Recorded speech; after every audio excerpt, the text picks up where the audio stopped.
DSW, Designer Shoe Warehouse, is the one-stop shop for all your footwear needs. With sneakers, boots, and everything in between, for every style, mood, and occasion, you'll definitely find shoes that get you at prices that get your budget. DSW has what you need, but more importantly, they have what you didn't even know you wanted. You never know what you'll find at DSW. Find the shoes that get you at prices that get your budget at DSW stores or dsw.com.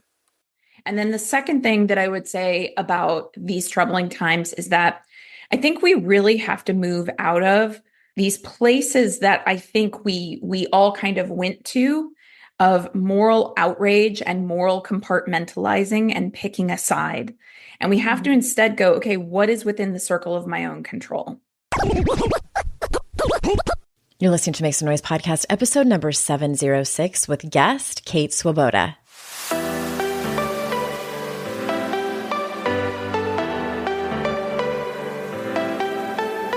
Welcome to Make Some Noise podcast, your guide for strategies, tools, and insight to empower yourself. I'm your host, Andrea Owen, global speaker, entrepreneur, life coach since 2007, and author of 3 books that have been translated into 18 languages and are available in 22 countries. Each week, I'll bring you a guest or a lesson that will help you maximize unshakable confidence, master resilience, and make some noise in your life. You ready? Let's go. Hi, everyone. Welcome to another episode of the podcast. I'm so glad that you are here. It is Pub Week over here. Pub Week is the term that we use the week that our book comes out. If you have a book where you are publishing it out into the world, whether it is traditionally published or self-published, you get a Pub Week, and mine is this week. December 9th, 2025, Live Like You Give a Damn was released out into the wild, and I hope that you ordered your copy. If you didn't, there's still time. And also, to celebrate, we are hosting a workshop, and by we, I mean me. I am hosting a workshop on the 18th of December at 3 p.m. Eastern Time. That's noon Pacific. Live like you give a damn as the world turns. I'm going to be talking about ways to stay grounded as we head into 2026, ways to stay honest with yourself, to keep from abandoning. How do we keep our heart open during times like this when everything seems really hard? How do we have a good new year, right? How do we think positively and things like that? So that's what I'm going to be covering in the workshop next week. So if you head on over to AndreaOwen.com/LLYGAD, it's the acronym for Live Like You Give a Damn. Everything is on that page. You can sign up for the workshop there, and you get a free excerpt from the book, as well as knowing that you are supporting an author. So thank you very much for that. Thank you so, so much for that. I'm excited for today's guest because Kate has been on the podcast several times, but it's been a while. It's been a few years. She's formerly known as Kate Courageous, and she now goes by Kate Swoboda, but she's still the same great Kate. She and I go way back to 2010, I believe, back when I had first started yourkickasslife.com. I was a newer life coach and hadn't even started podcasting yet back then. So let me tell you a little bit about her from a professional standpoint, for those of you who don't know her. Kate Swoboda helps people stop waiting to feel brave and start practicing courage now. As creator of yourcourageouslife.com, director of the ICF-accredited Certified Life Coach Collective, and author of The Courage Habit, she's built a movement around unlearning fear patterns and creating courage as a habit. So without further ado, here is Kate. Kate, you're back. It's me. It's you. It's been so long. And I know I talked about it in the bio of like how you and I know each other, but genuinely, I'm so glad that you are back on the show. It's been years and years, and you're best known for, being a coach like me forever and a day, for having your coaching school, for writing your book. What was it called again? Courageous Habits, right? The Courage Habit. The Courage Habit. And I had another book come out called 100% Fully Alive. But what I'm loving is seeing the books that have multiplied behind you on that bookshelf over there. Little babies. I know people listening can't see us on video, but yes, I do have all five behind me. And so you're back, and I want to jump in.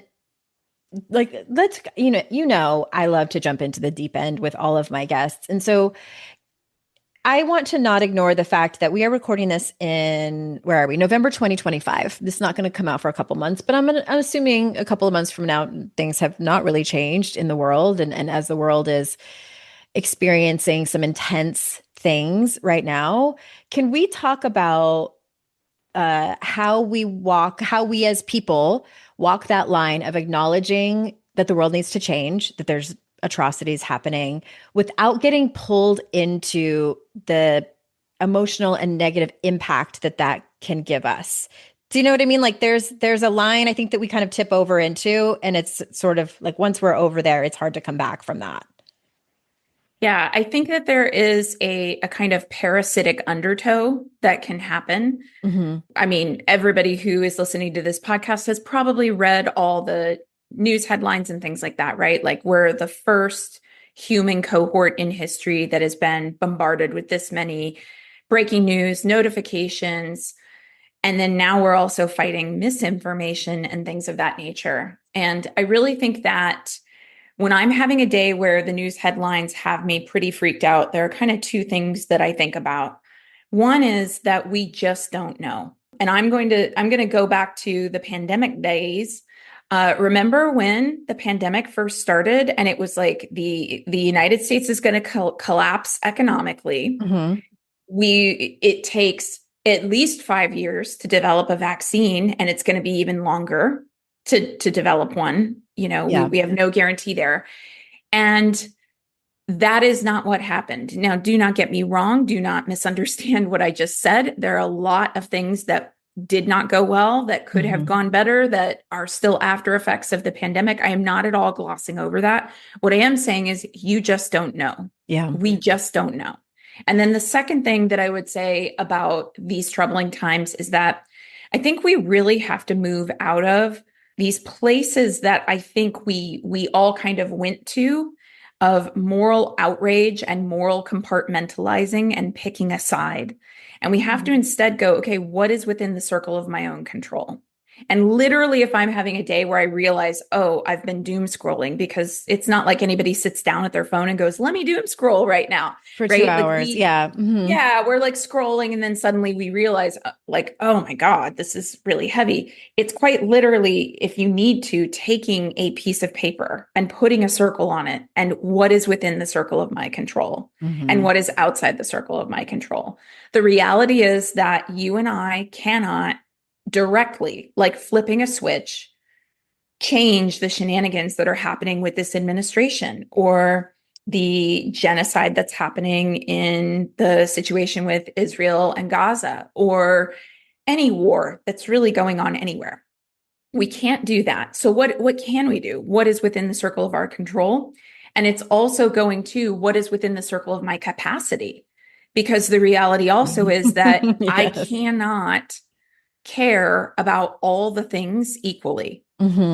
Like you just have to put your own life vest on first. Like that's just a reality, because it is not going to help anyone else to get so mired in all the negativity and the parasitic undertow.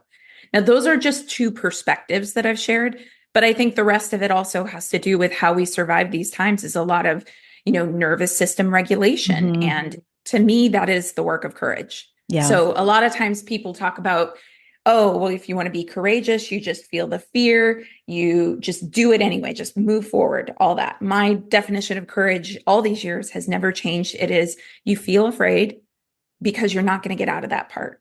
Yeah. You dive in anyway, meaning you dive into your experience. I'm not talking about dive in anyway as just taking action. Taking action might be part of that, but you also need to dive into, what are the stories or narratives that I carry that are causing me to be so afraid? What are the places where I think of myself or label myself as a certain kind of person who is or is not capable of a certain thing? Also, I need to take action. Also, I need to look at capacity.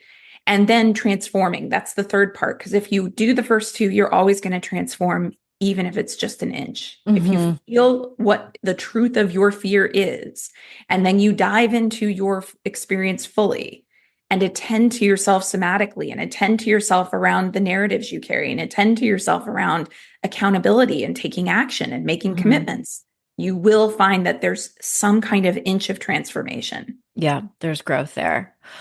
Oh, I have missed you in our conversations. There's so many things I want to point to in what you said, and just a couple of those things. I want to emphasize what you said about the difference between courage in action, and it doesn't always look like big action that we take like behaviorally. A lot of times it's emotional and mental stuff or spiritual stuff that we're working on more internally. For me, the pandemic was such a learning lesson in real time about what you were mentioning regarding capacity, because it's one thing to say, okay, what is in my control? Well, I can call all my senators. I can do this. I can, and you have maybe this list of 5 to 10 possible things that you do actually have control over.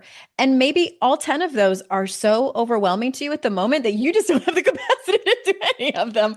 That is a lesson. That's a lesson I learned in 2020 of like, okay, I can do this work, but also I learned very quickly that I was ill-equipped to deal with the bombardment of all of the scary information that was coming to me and be able to help myself from a somatic standpoint, because my work up until now has been mostly like cognitive stuff. Like, let's intellectualize it. And I've always admitted that. I'm always, like, I'm not going to pretend that like I'm doing the best work, but most of mine has been cognitive in 2020. And what's ironic is I was thinking about doing more somatic based therapies. I remember us talking about that. Pandemic came along and said, guess what, girl? You're up. So it was brutal, like going through all of that at the same time. And so I want to say that if nothing else, it can be a crash course, whenever something is on fire, whether it's a pandemic or, an government that's terrible. If you do some personal development work, you will definitely be on a ride, just circumstantially. Yeah. And I mean, there's this thing that happens for us where we want to just rely on logic, but like we're feeling human beings. And I think it's something that I've always also, kind of had a pushback against the coaching industry because, and I think it is changing big time in the coaching industry. And I'm very glad about that. But certainly when I first started, there was this idea that people would say things like therapy's about the past, coaching's about the future, or they'd say, therapy is about feelings and coaching is about taking action. Or thinking. Yeah. Mm-hmm. Yeah. Mm-hmm. Yeah. Or goals. Right. That's what when I first became a coach, that was my mentality. I was like, if you want to talk about your feelings, you go to therapy. I can refer you to a great therapist, but that's not for here. But that's not actually true. But it's like, I always found, and still find, because I still work with people one-on-one. I see it in training coaches. Who among us has gone through the day without an emotion? Mm-hmm. It's like, it's actually not about feeling feelings as some kind of demarcation line, because I'm feeling feelings all the time. Random feelings of sadness where I know exactly what they're about. Random feelings of anger or irritation where it's like, gosh, I'm really irritable today and I don't know why. Feelings of anger and irritation where I'm like, holy rage is present in the room today. And I know exactly what I'm so angry about. Happy, joy, all of that.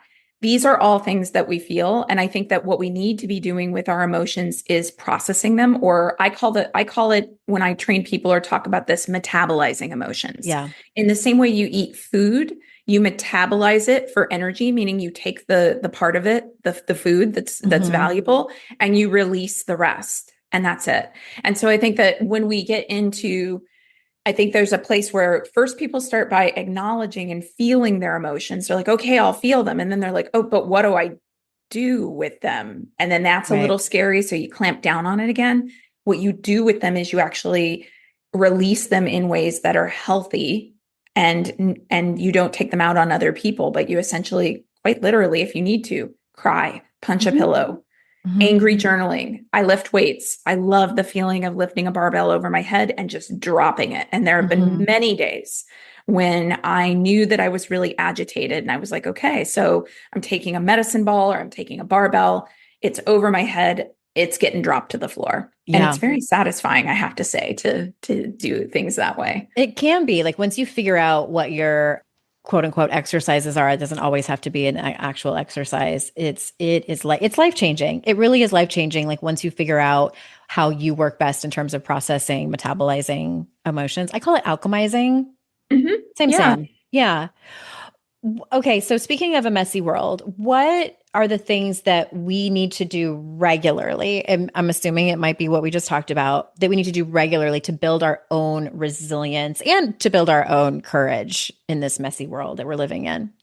A come to Jesus moment I had with myself several years ago, and people have a lot of feelings about this, so I'm just going to lead with that.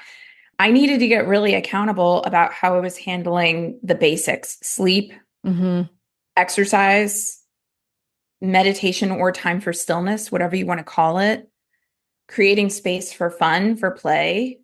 And those are things that I know that people, they talk about, oh, I know I need those things, but it's just like, no, I actually think that a lot of us would do quite well to really dial in on those sorts of things. And I know that there are challenges with it. I'm not saying there are not.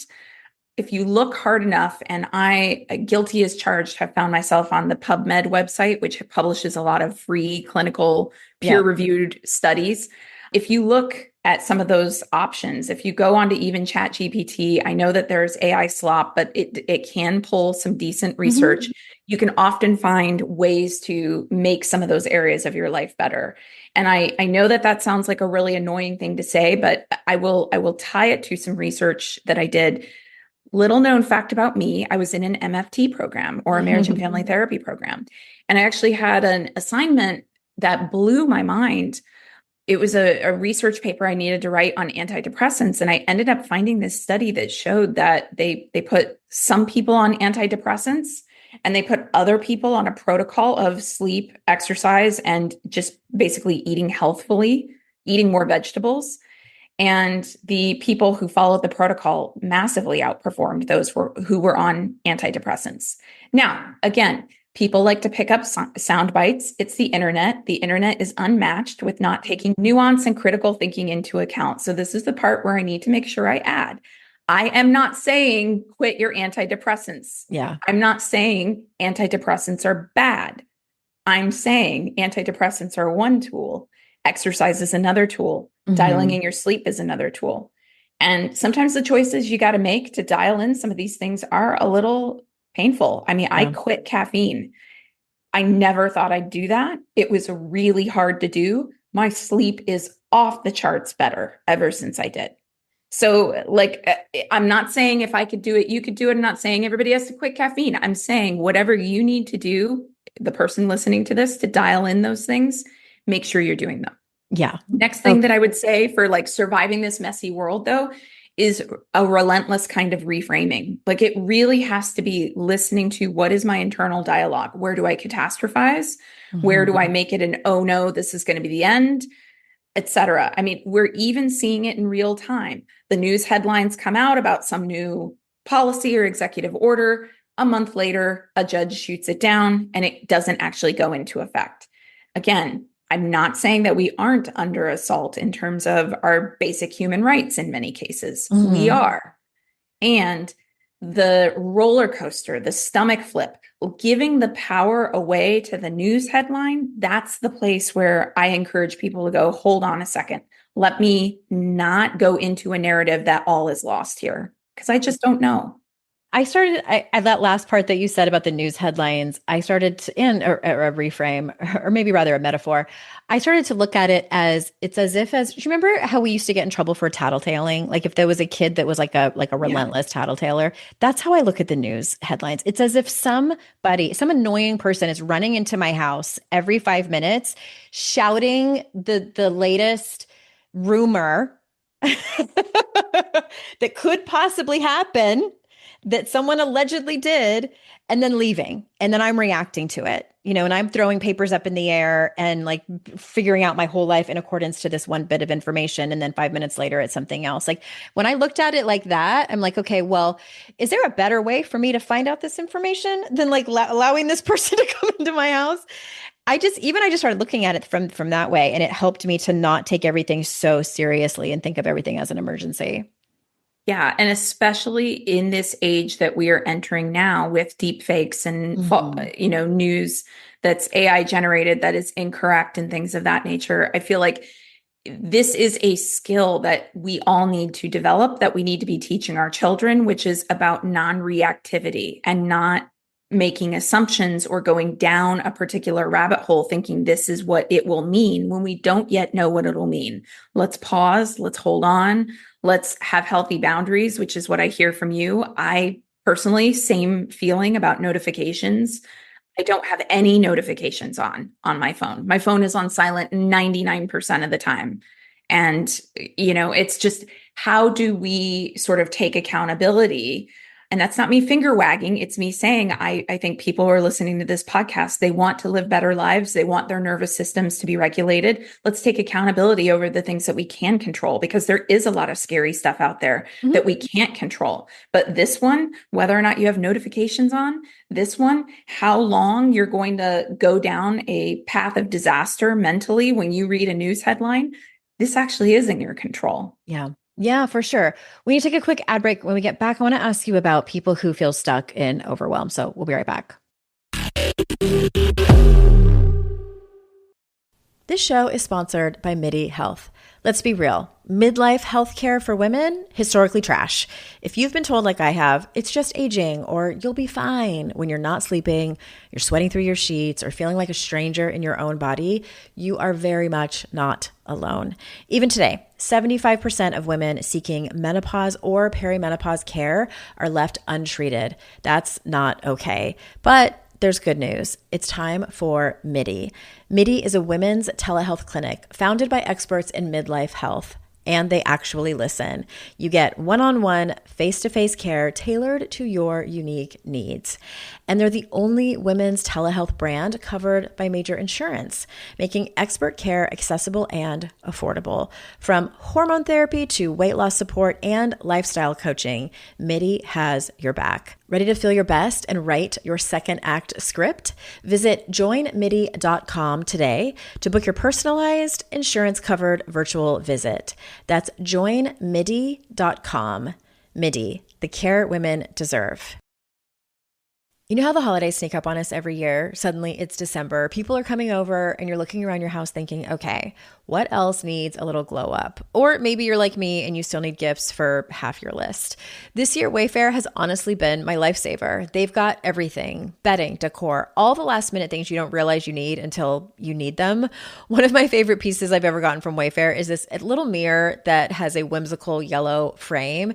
It hangs on my gallery wall at home, and it feels playful but still elegant, and it fits my moody, eclectic vibe perfectly. And the best part? It showed up fast, like actually fast. No stress, no giant delivery fees, just easy. Wayfair is that rare place where you can find something for your kids' rooms, your guest room, your kitchen, and also snag gifts for people that you love without hopping around to 10 different websites. And with the holidays basically here, this is the moment to check those last things off your list so you can actually enjoy the season instead of scrambling. Get last-minute hosting essentials, gifts for all your loved ones, and decor to celebrate the holidays for way less. Head to wayfair.com right now to shop all things home. That's WAYFAIR.com. Wayfair. Every style, every home. This episode is brought to you by Progressive Insurance. Fiscally responsible, financial geniuses, monetary magicians. These are things people say about drivers who switch their car insurance to Progressive and save hundreds. Visit Progressive.com to see if you could save. Progressive Casualty Insurance Company and Affiliates. Potential savings will vary. Not available in all states or situations.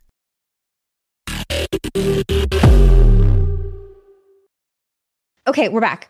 If someone is feeling like they're swamped in overwhelm, because like there's to me, I look at it like this, like there's stress. And then when I graduate from stress and it's too much stress, then I feel overwhelmed. And sometimes I can get stuck in there, not as much as I used to, but like for someone listening to this who tends to find themselves kind of stuck in that overwhelm, where can they start to get out? Oh gosh, I mean, there's so many entry points. To me, one of the places that I begin is just first like attending to myself and the overwhelm that I'm feeling. And I would do this with a client as well. Like if I'm sitting with a client on a coaching call and they're feeling really overwhelmed, this is not the time to be like, okay, let's create a roadmap for you to get out of overwhelm right now. Yeah. Because overwhelm is hijacking the brain, higher order thinking, things of that nature. There are a lot of things that people can do that actually only take a few minutes. My favorite meditation or mindfulness app is Insight Timer. I'm a teacher I there. love Insight Timer. I didn't know that. Yeah, I'm a teacher there. Yeah. And it's a free app, by the way. Like, people like, oh, it's very accessible. If I'm having a day where I'm just completely and totally overwhelmed, my personal go-to is, this is so cheesy, but I love it. There are these mashups of motivational speakers set to like gladiator style music. Oh, I love that shit. All over Spotify. There are podcasts where that is all they do. And it'll be like a motivational speaker is like, you did not come this far to only come this far. I love those. With the like dramatic music behind it. Makes me want to run through a brick wall. Like, there you go. I'll take a walk. Sometimes if that feels like too stimulating though, right? Like this isn't a rule book. If it feels too stimulating, then I'll listen to something else. So taking a walk, exercise, some kind of movement in my body is the thing that I find to be really helpful. I also would just say, again, coming back to this idea of like dialing things down, my anxiety, like kind of, I didn't have like quote unquote problems with anxiety in my life, but I definitely had the like, the little stomach flip over a news headline or opening up my inbox and going, oh man, that's a lot more emails than I thought was in there. What if they say this after I say this? And then like, I would have that kind of ruminative anxiety. Yeah. And I would say quitting caffeine, massive difference in terms of my overall level of chill during the day. If you are of the menopausal age, getting that stuff checked out, hormone replacement therapy, I'm a fan. Big fan over here too. Yes, absolutely. Cognitive interruptions, reframing thoughts of fear that are coming in. There's a lot of different tools that are the entry point. And I think the big thing that people really need to do is recognize that they're in overwhelm. Yes. And stop digging themselves into a bigger hole by trying to like work harder. Okay. Pause and just assess. And if it's an ongoing thing, I would say audit your life. There's a practice that is kind of a pretty common coaching practice. I've kind of like taken my own spin on it. It's on my website. It's called the Shift Plan. And it's basically kind of like a life audit. And it's a series of questions that you can ask for each of these different areas of your life. I do integrate the classic wheel of life into this because that's where that came from. Coaches love a good wheel of life. Yes. It's very, for people that aren't familiar with it, it's very like coaching 101, like a really easy entry point for people who don't know what coaching is.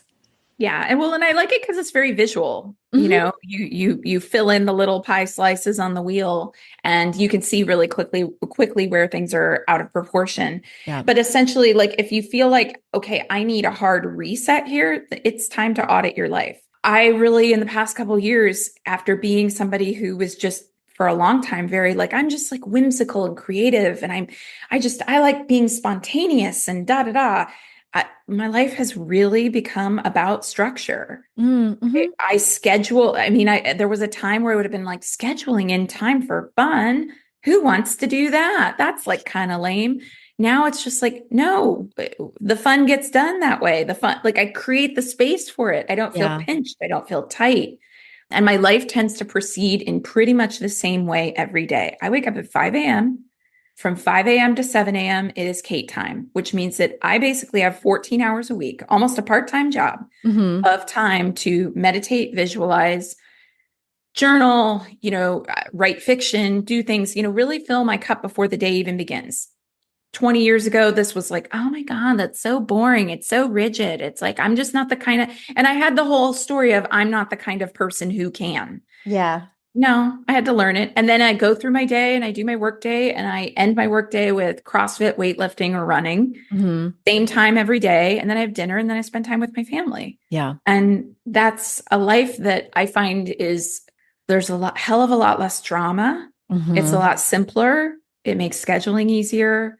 It's just calmer. Not that I didn't have a good life before, but it's just calmer. It's just calmer now. I love this. And it sounds like you telling that story and giving us that example, it sounds like you have experimented with a lot of different things until you found something that works for you in this particular era of your life, because it might be different, when you're in your 20s or 30s, and it might be different in 10 years from now. Is that pretty fair to say? Sounds like it. For sure. You've experimented. Yes. It's a living practice. Yeah. It's not a rule book. I want to underscore that, because I think that for people listening, the tendency when I talk to people, whether it's at a book event or at a speaking gig, or even if they have a consultation because they're thinking about working with me, what I hear over and over again is that, and not with every single person, but it's common to hear that they take in a lot of information in terms of personal growth. They read the books, they listen to the podcasts, and maybe they, go to the webinars and go to workshops and things like that. But they stop short when it comes to implementing. So they have all of this information and they're still overwhelmed. And so what I want to say to that, anyone that's listening, is practice, experiment.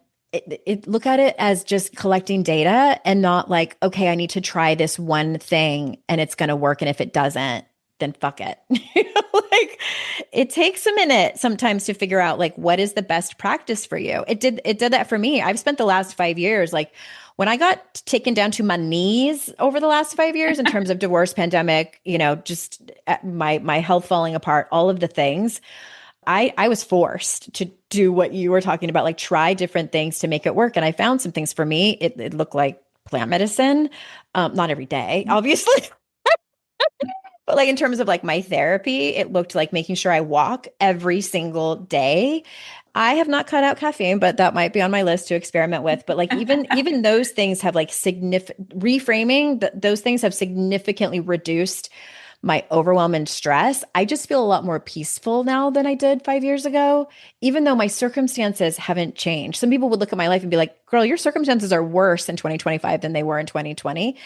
I'm more than okay with that.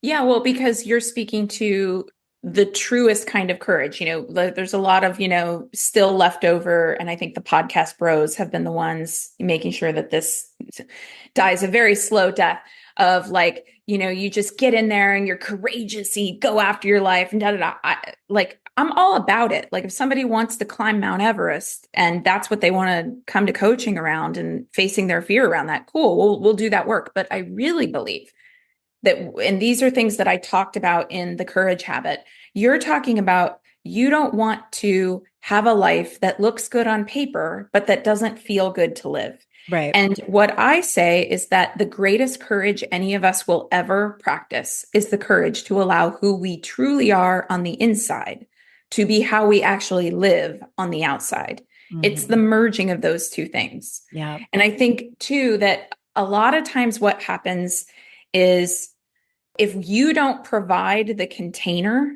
for your own transformation proactively, life will provide the container for you. And I'm with you. I've been very transparent with my own community. I'll be transparent here. Had a very rough couple of years, 2020 to 2023-ish, late 23-ish. Very, very challenging years. And I really do believe that, and sometimes for sure, life is just going to put the container there for your development, mm-hmm. your growth and all that. Anyway, first thing would be, I think we suffer less when we proactively understand. And that's part of why people get into coaching, why they would coach with you, for instance. They get it. They're going, this doesn't have to be as hard. Mm-hmm. I don't have to do it alone. I can use coaching as a container for how I am able to accelerate my development and also be held when the inevitable U-turns and self-sabotage and fear and all of that stuff comes up. Also just understanding too that sometimes life is going to provide the container for your growth and just kind of clock you in the teeth. Yeah. And that's not pleasant at all. Yeah. All the more reason, don't do it alone.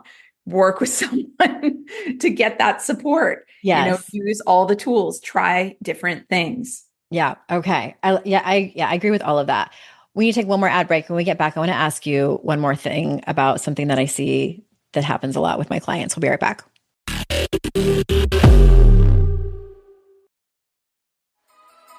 When the holidays start to feel a bit repetitive, reach for a Sprite Winter Spiced Cranberry and put your twist on tradition. A bold cranberry and winter spice flavor fusion, Sprite Winter Spiced Cranberry is a refreshing way to shake things up this sipping season. And only for a limited time. Sprite. Obey your thirst. In Walmart's Huluville, time was ticking away. Only a few nights left till the big holiday. But last-minute gifters had no need to worry. Walmart Express Delivery got their gifts in a hurry. From Nintendo to Nespresso and Lego Flowers, they could check off their lists in as fast as an hour. All of Huluville, East, West, South, and North, could order gifts up until 5 p.m. on December 24th. So this holiday, just do as the Who's do. With gift delivery this fast, they all gasped. From Walmart? Who knew? Subject to availability, terms and fees apply. Jason, Disney asked me to do this podcast thing. I need some advice. You've got to have banger guests. Walker and Leah. Daniel Deemer. Tim Simons. Adam Copeland. You're the one asking the questions. How? Why? And they better answer. I don't know anything. Epic. This season is just makeup. Quest. I'm Arian Samhadri. Welcome to the Percy Jackson and the Olympians official podcast. Available wherever you get your podcasts. And watch season 2 of Percy Jackson streaming now on Disney Plus and Hulu. Learn more at disneyplus.com/what's on.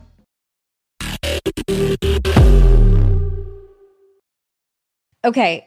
Another thing I see when I work with people, I would say it's not super, super common, but I would say about 25 to 30% of the clients that I end up working with, or even just sometimes that I'm talking to that listen to the show, tell me that they want to become life coaches. Part of me, when I hear it, I'm simultaneously overjoyed for them because it is such a wonderful thing to even just to go through the training. But also it comes with its own pile of shit sometimes. So, and I know that you have a very highly regarded coaching school. And so what's your advice for people when they are going through their own personal development journey and then they love personal growth and life coaching so much that they are thinking about becoming a life coach? Oh, good. Well, first of all, my program, Certified Life Coach Collective or CLCC, very rooted in personal growth and the coaching skill set. We're ICF-accredited, but it is... That's a big deal, everybody listening. I want to pause right there for a second because that's important. When people ask me, like, what school should I go to? I always say, well, I'll refer Kate's, but I'll say, find a place that's ICF-accredited. Well, and let me just add to that too, because it drives me nuts and I just have to soapbox for 30 seconds about this. There are a lot of programs out there where they're only offering continuing education units, which are intended for people who already have an ICF credential, like an ACC or a PCC, to renew that credential. And they're calling themselves accredited coach training. And it drives me bonkers because it just confuses people. We are a level 1 ICF accredited program, which means that our entire program end to end has been evaluated by the ICF. We didn't just pull together 20 hours of continuing ed and now we're trying to call ourselves accredited. But I digress. So I think it's really important that you do the personal work and that you have a place where you're not just going to be watching PowerPoints of coaching skills or listening to a couple demo sessions and that's it. But I want to actually kind of pull out a little more and say, I think a big thing is the overwhelm, kind of what we were talking about earlier. People think that they have to blow up their entire lives to become a coach. I don't know about you, Andrea, because I actually don't think I've heard your origin story about coaching. So this could be a moment, but at least for me, I never thought I'd be a full-time coach when I first started. To me, it was, I had the salary job, coaching called to me, the personal work called to me. It was just a way to make money on the side. And who wouldn't want that? I'm in my 20s making a couple grand a month just with a couple of client sessions doing work that I absolutely love. Right. You don't have to, determine what your niche is right now. You don't have to develop a launch strategy. You don't have to grow a signature program right now. You have to develop a funnel. No, just move into it. And in fact, our program does something, we provide marketing training, but we actually provide it way late in the program because putting on your hat for the coaching skill set and the craft of coaching is very different than putting on that hat of marketing strategy. Right. And I'm saying that as somebody who now runs an internationally accredited, organization and like does org development work in startups and has one-on-one coaching clients and has, passive income offerings and books. And I have a bajillion things that I could come up with a marketing strategy to promote. That's a very different space mentally to occupy. And I would also say too that you need time to figure out who you want to be as a coach. Part of my origin story too is that when I first was a coach, I thought I'll be a creativity coach because I love writing and creativity. I paint, I write fiction. I'll support people in being accountable about their creative work.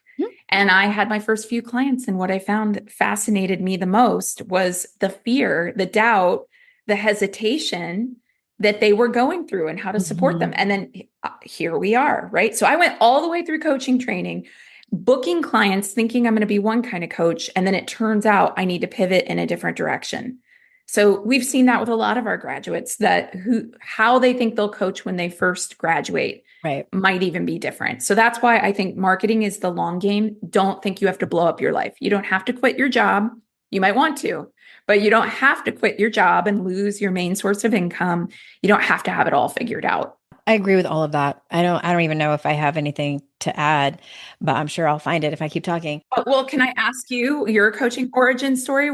I don't know, because coaches are different. Sometimes they're like, I have graduated from coaching school. Hello, full-time baby. Quitting my job. Were you full-time immediately? So I have a probably interesting story in terms of I was in unique circumstances. So when I first decided to become a coach, my life had already just blown up like 5 minutes prior. That was when my first husband had an affair and got her pregnant. And I was like, I totally need to change my life.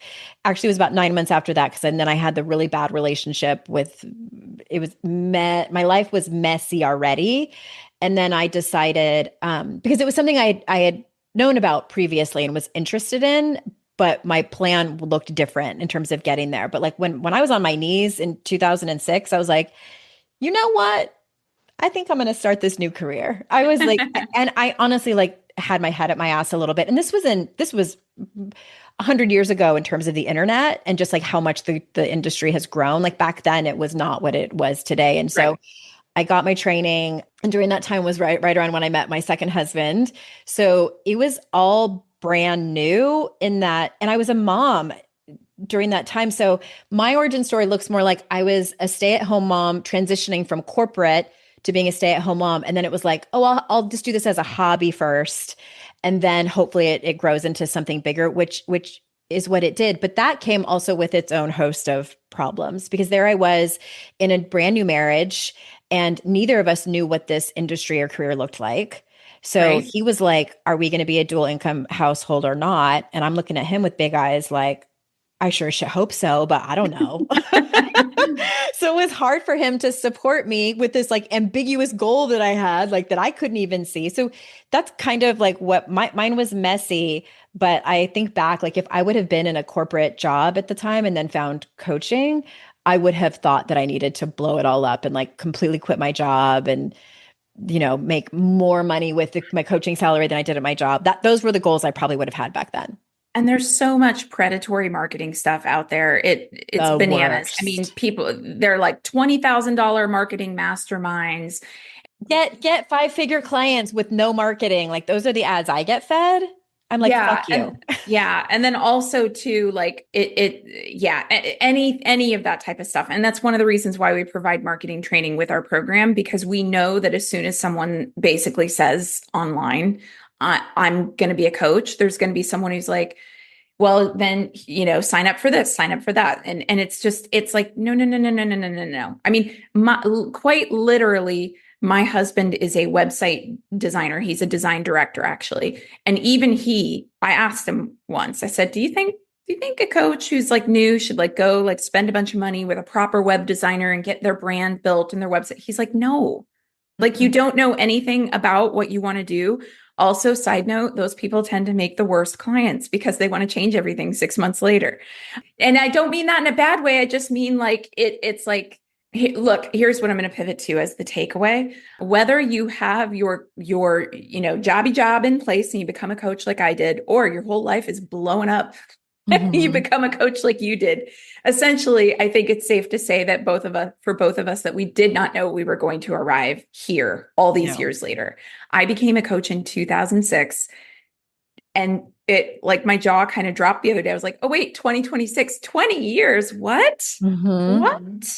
What? Yeah. Years of coaching people. I started coaching in 2007. It took me a minute to get my certification, because I was having babies and getting married and stuff. But I finally took my exam and passed in 2010. So it's been 15 years for me, and it's changed so much. But I still send people to your school because I believe in your work so much. You've been at it for years and years and years. Everything that you teach people is research-based. And I just really trust anything that you put out. And I say that to you, and I say that to everyone listening. And so if people are interested in learning more about your coaching school, maybe do you do like consultations with people? How does it work? We'll put the link in the show notes for sure. Yeah, we have an application process. So if you head over to Team CLCC, sign up, become a subscriber, get an application, fill it out. Our team reviews every application. We do not accept every single application. If we have questions or we feel like there's, something we just want more clarity around, then we'll say, hey, can we chat with you about this or that?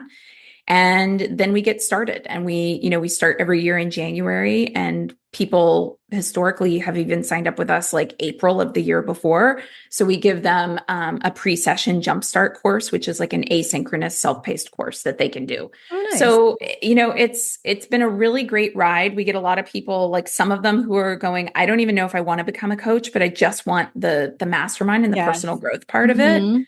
Because you're going to be swapping a lot of sessions and you'll be receiving coaching in the program. And then there are people who, which I think is really cool, who go through the program and then they end up doing things like, I've heard of lateral moves made within the company where they had a different job, like being a project manager. And then someone finds out that they went to coach training and they go, okay, actually, can we have you over here on our leadership team, helping to train and support new managers? So the person who maybe started thinking, project management is not the vibe for me anymore, I need to get out of corporate.